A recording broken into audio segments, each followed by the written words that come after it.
hang up. Let's start the countdown. Are you ready, Mr. Monopoly? I'm ready. All right, here we go. 5, 4, 3, 2, 1, go! We're at the semi-final of the Monopoly World Championships in Caesars Palace.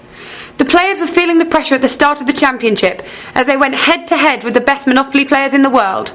We're going to take you through the action from the semi-finals table by table. On table 1, student Bjorn from Norway took on the current world champion Antonio from Spain, Leon from Australia, and the number 1 seed from the first round, Hans Georg from Germany. Unfortunately for the German, he exited the semi-final early with a shocking bankruptcy for the top-ranking competitor. Hans Georg fell prey to an unlucky start as he landed in jail on an early roll. This meant he received the speed die later in the game, putting him at a serious disadvantage early on. Bjorn quickly acquired a full light blue property set and built hotels, instantly becoming a serious contender for a place in the final. As the underdog on the table, this was a coup for Norway.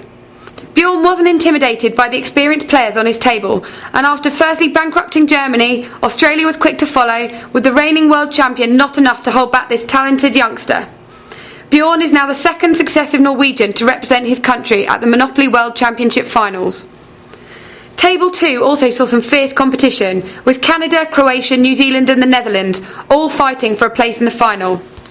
The big character on the table, Jeff Christopher, aka TNT from New Zealand, and his team of supporters were fired up from the start.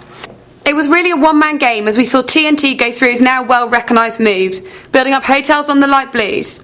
The new speed die rules were right behind him as he quickly bankrupted Will from Canada, then the Croatian, and finally Tim from the Netherlands. TNT stood to celebrate his victory to a chorus of TNT goes boom, the nimble thimble strikes again. Table 3 saw some interesting Monopoly play as a housing shortage seized the 4 players. This was driven by US champion Richard Marinaccio, who used this strategy to drain other competitors of their cash. Most of the auction was played out between Latvia and the US in a fierce head-to-head bidding war.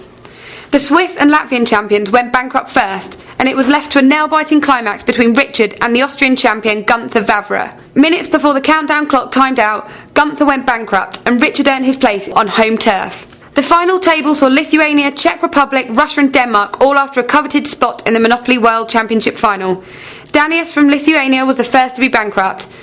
Jan from Denmark looked promising with a full set of yellow properties and 2 houses on each. However, he quickly hit trouble and had to sell the houses back before finally exiting the game bankrupt.